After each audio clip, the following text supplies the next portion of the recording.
Hi guys, Dr. Rachel Hippolyte here. So unfortunately, after my last video, lots has changed in WA. We've gone into lockdown, and unfortunately, even though we were initially classified right back at the beginning as essential workers and we could remain open, they've come down really hard and the clinic has closed. So I can only treat via Zoom.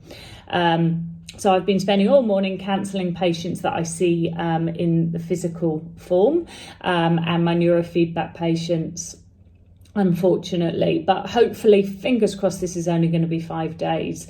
But I thought I'd use this opportunity to really give you feedback on where we are with the neurofeedback machine. Now, remember, the neurofeedback machine is just a brain training machine. It doesn't push your brain in any way. All it does is it gives your brain information based on two sensors and that are assessing the constant electrical activity in your brain. And when it senses that it's just about to go into a turbulent phase, which means it's just about to change, and this happens normally, it might be when we go from sleep to wakefulness, what it will do is it will give you an interrupting sound in the music you listen to. And what that makes you do is it makes your unconscious mind come back to now.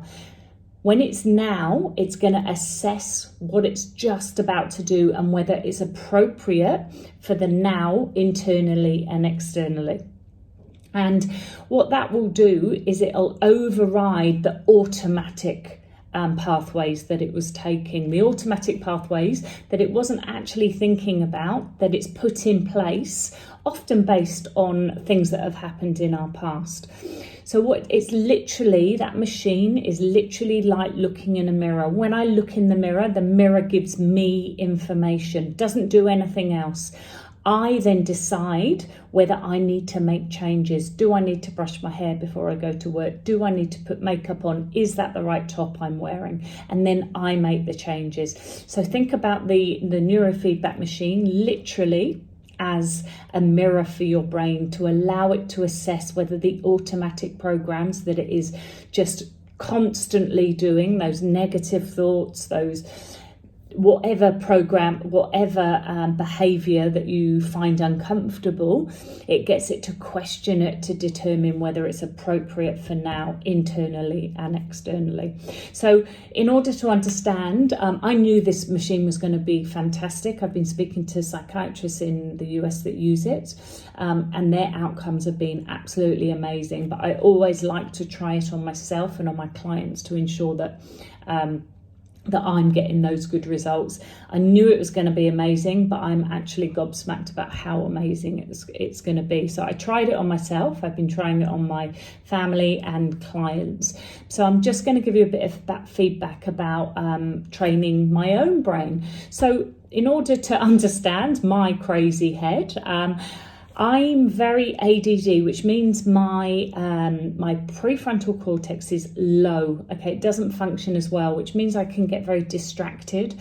It means that I don't stay on task very well. It means that I don't finish things, very disorganized, and I also get bored very, very easily.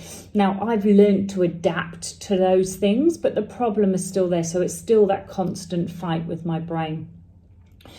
My other part of the brain is overactive, which is the anterior cingulate gyrus. And this part of the brain means that I can worry a lot. It means that I could become obsessive.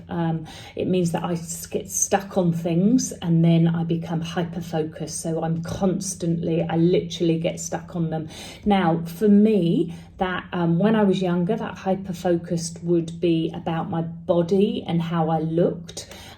So I see my body and I can see the negatives and then become quite obsessed over that. And for me, it turned into an eating disorder in my 20s. Now, I overcame that eating disorder, but I still have very rigid thoughts and behaviours around exercise and around eating and my eating habits. Now, I've learned to ensure that I keep those habits, those behaviours, so that they don't actually harm me physically. But it is a constant battle. But I've learned to live with those, and I certainly don't fear food in the same way that I used to, and I certainly don't not eat in the same way that I used to. But I would say that I'm very rigid in what I eat, and I really don't like change, and that's that part of the brain. So what did I want out of this? Well, the main things that I wanted, I didn't expect to have huge changes within the rigidity. I wanted to stop worrying, overthinking. I was always so fatigued. I could sleep 8 hours and then literally feel like I could sleep again. I used to get stiffness in my back, and however much I stretched, it would immediately come back again. So these were the main things that I wanted to focus on, but I really went in not really having any expectations over what was going to train my brain, how my brain was going to change. So the first things that I really noticed for me were the negativity, the waking up in the morning and immediately thinking, oh, I've got to go to work. Or now when I get to work and when I've cycled to work, I love work. So, but it was that negativity which was just exhausting, because when I get to work, I absolutely love it.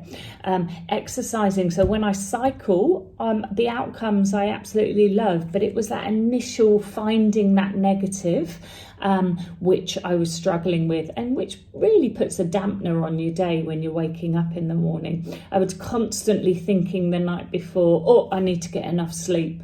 So very obsessive about my routine. Okay, so the first thing that went around treatment 4 was the fatigue totally went. All of a sudden I felt I had that energy. I had the energy to exercise. I felt my muscles literally were functioning better. So when I did run, when I did do a gym class, I felt my core muscles were actually being turned on, whereas I'd never really had that good connection before, which left me with a stiff back. And of course, in turn with that, the stiffness then goes. So that was the first thing that I noticed.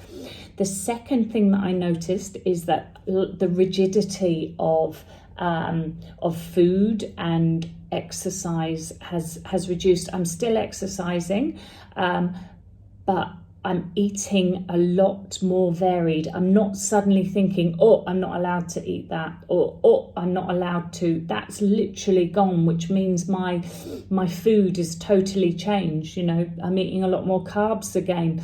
And I think the big thing, the massive thing, which honestly I didn't expect to happen, is I'm not so obsessed in my body changing. I'm going through menopause. My body is changing shape. My tummy's getting bigger, wider, and all of a sudden I see a change, but I actually don't care about it. I don't have that emotional worry that goes with it. So that for me is the biggest gobsmacking. Now I'm never going to stop training. I've done, like I say, 10 to 12 sessions.